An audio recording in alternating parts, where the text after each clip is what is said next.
Како да го негуваме нашето ментално и духовно здравје? Во оваа епизода разговараме со доктор Коста Милков на тема светоглед или призмата низ која што ние го гледаме светот. Што е светоглед и зошто е толку важно и дали може да биде темел на нашето духовно здравје?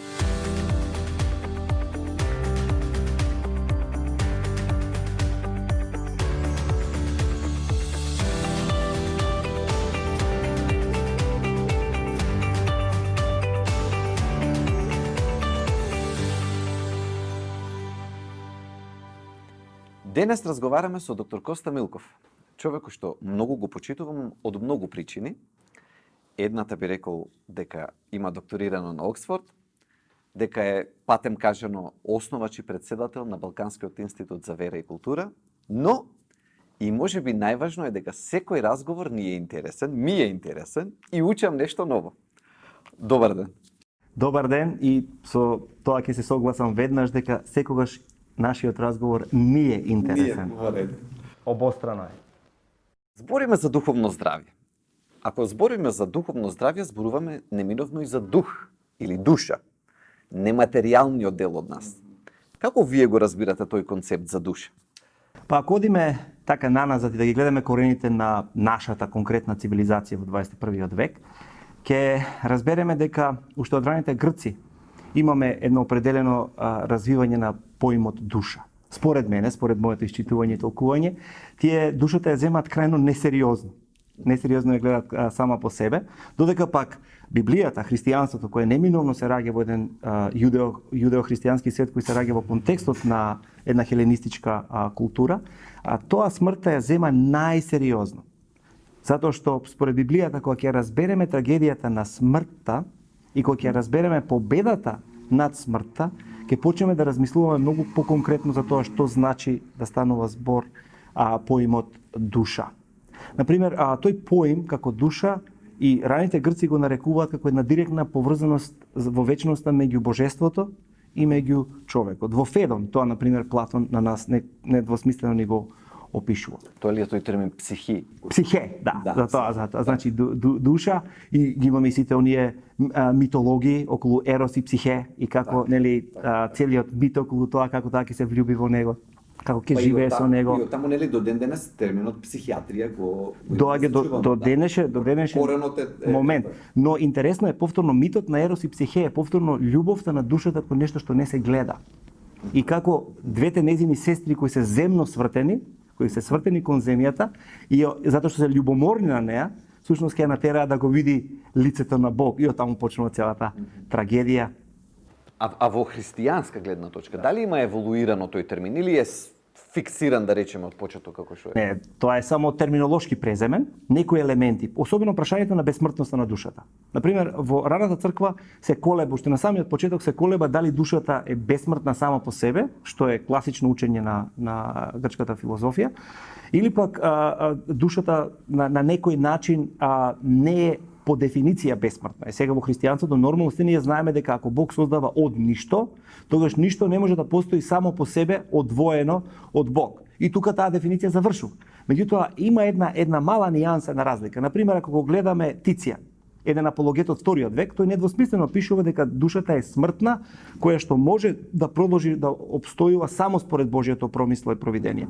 Но понатаму, ако така учел и Теофил Александриски, така учел и Климент Александриски. Меѓутоа, едно од најважните, да кажеме, разбирање за душата која после се воспоставило и останало во црквата, низ историјата на црквата е дека таа душа е по дефиниција бесмртна, а тоа го почува Иринеј Лионски. Човек кој го познавал еден од учениците на Поликарп, еден од учениците на Јован, например, можеме да кажеме на интересна врска меѓу тие двајца. Меѓутоа, кога станува збор за душата повторно, една од најважните работи е дека според христијанството душата е самостоен центар на севкупната личност. Ние не може да разговараме за некаква ентитет кој може да се издвои и да биде целосен. Дали он постои после смртта од телото или не постои, тоа е друго одвоено прашање, но сама по себе таа нема реинкарнација И највозвишената цел на христијанството всушност е воскресението и од тука доаѓа христијанската надеж и општото за оно што ќе разговараме денеска за светогледот. Например, Ориген Александриски е многу интересен да се размислува за тоа, бидејќи тој вели дека душата е некаква шема, психосоматска шема на севкупното тело. Кога ќе дојде до воскресението, секоја душа независно ќе си влезе во состојбата во која што била порано, само што е сега во славна состојба. И христијанството, најглавната теза кога разговара за душата, која е многу битна, не смееме да заборавиме дека не зборува за нешто што е само обезличена, да кажеме, духовно постоење, туку секогаш го нагласува психосоматското постоење на човекот во конечно воскресение. Последната победа на Христос е победата над смртта, а последната победа на сите нас, негови следбеници и на целото човештво е во воскресението. И тука сега неминовно ме поврзува со прашањето на светогледот, како што кажете. Значи, зошто е сосема накратко и да го разјасниме зошто е важен тој концепт да го разбереме како централна тема во оваа дискусија. Пред да објаснам што воопшто значи светоглед, сакам да нагласам дека најважната теза тука е дека од него произлегува се друго. Така. Светогледот во себе ги содржи елементите кои на нас ни даваат насока, кои не обликуваат, ни даваат темел, определени аспирации, вредности со него се поврзани како такви, така што без разлика дали човек е свесен, дали човек е несвесен, дали човек има јасно дефиниран и доста ексклузивен, дали има еклектичен и така натаму светоглед, секој од нас има светоглед. Да, не може да има човек кој го нема, дури тој што вика дека нема, тоа е определена врста на светоглед. Да. И сега кои се тие аспекти на светоглед? Како прво, секој од нас како човек бара објаснување. Тоа ни е вродено во нашата ДНК. Од најрани нозе дечињата најмногу учат преку тоа што поставуваат прашања. Зошто? Веднаш сакаат зошто? Од каде? Од каде овие работи доаѓаат? И интересна работа дека ние многу пати се смееме на тие така наречени детински прашања и не може да ги одговориме всушност бидејќи се истовремено најдлабоките прашања и највозвишените прашања на животот. Значи светогледот почнува од платформата на објаснување, копнежот да се објасни нешто. Следното што сакаме да го поставиме како прашање е од каде потекнуваме, од каде доаѓаме. Дали е ова материја така наречена вечна? Дали не е вечна? Дали има нешто надвор од тоа што од каде што почнала материјата или можеби нема, или пак се е во неа вклопено. Следно, ако веќе определиме дали е една или друга насока и тоа ќе определи што ќе веруваме понатаму, тоа може да го образложиме малку подоцна, следно е значењето. Што е тоа што ги гледаме? Всушност, ако ги погледнеме и природно математичките науки и општествените науки, се што ние правиме, додека тоа го зборуваме, никогаш не ја доловуваме апсолутната суштина на нештата така како што се, туку користиме символи за да ги појасниме од таму. И затоа зборуваме ние за едно определено значење или да ја наречеме некаква епистемологија. Како знаеме нештата такви се или онакви се. Второ, третата работа е моралот. Значи етика, се до тоа, почнувајќи од објаснувањето, почнувајќи од почетоците и преку значењето на животот, ние сега размислуваме што е тогаш етика. Етос. Етос, зборот во себе оригинално грчки значи навика, обичај. Меѓутоа после христијаните исто го развиваат и му даваат еден друг елемент, а тоа е како јас сум навикнат да се однесувам и од таму се развива тоа што го нарекуваме етика. Што е добро, што е зло и така натаму.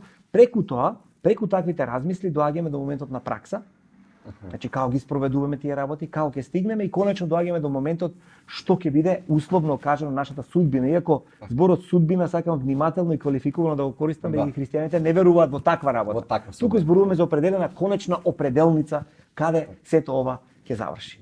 И врз основа на ова, да кажеме, платформа на светоглед, секој од нас ќе почне да ги дава одговорите севкупно за животот, меѓутоа тие се поврзуваат и со нашето секојдневие и недвосмислено тие се поврзани со нашата ментална и духовна состојба. Како изгледаше вашето патешествие, доаѓањето до вашиот светоглед и кои практични совети би можеле да ги извадиме од вашето искуство? Уште во доста рана возраст јас се соочив со конкретно сите овие прашања на светогледот и одлучив и решив да тргнам по една патека која што ме дефинира не како самостојно битие кое само по себе би можело да си определува што е смислата на животот, туку првенствено ја земав пораката на Библијата, ја земав пораката особено на Новиот Завет и на Исус Христос и решив дека тоа е патеката која јас сакам да ја следам. Што тоа значи? Читајќи го Светото писмо, следејќи го преданието во историјата на црквата, јас донесов заклучок дека ние како создадени битија сме битија кои се веројатни, не сме апсолутни, и токму заради тоа ние сме ограничени битија по дефиниција. Меѓутоа, кога си веќе ограничен по дефиниција, треба да разбереш како треба да го живееш животот соодветно со тие параметри кои тебе ти се дадени. Како јас решив да го живеам овој живот? Особено во овој даден контекст на пандемијата на COVID-19. Се разбира, ова што сакам да кажеме дека постојат многу други луѓе со различни светогледи, и мојата порака што јас ја давам е дека не само мојот светоглед како таков, туку и некои од начелата на тој светоглед можат да помогнат за добрата психофизичка состојба и ментално здравје, за кое што впрочем тука моментално и разговараме. А тоа е следново. Дури и во оваа дадена тешка ситуација, која целиот свет не извади од колосек, во буквална смисла на зборот, кога јас знам дека не зависам од сам себе си, не зависам дури ни од оваа затворен систем во кој што постојам како земја и атмосфера, туку зависам од некој кој ја создал. И тој е многу над сето ова.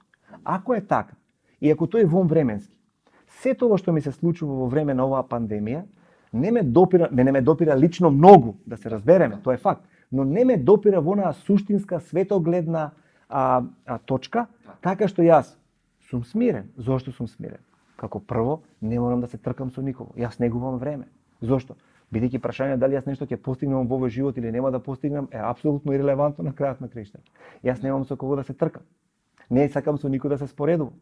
Тоа ќе ме ослободи ниту да се гордеам дека сум нешто поважен од некој друг, нити пак да се чувствувам на некој начин инфериерно, огорчено наспроти некоја трета работа.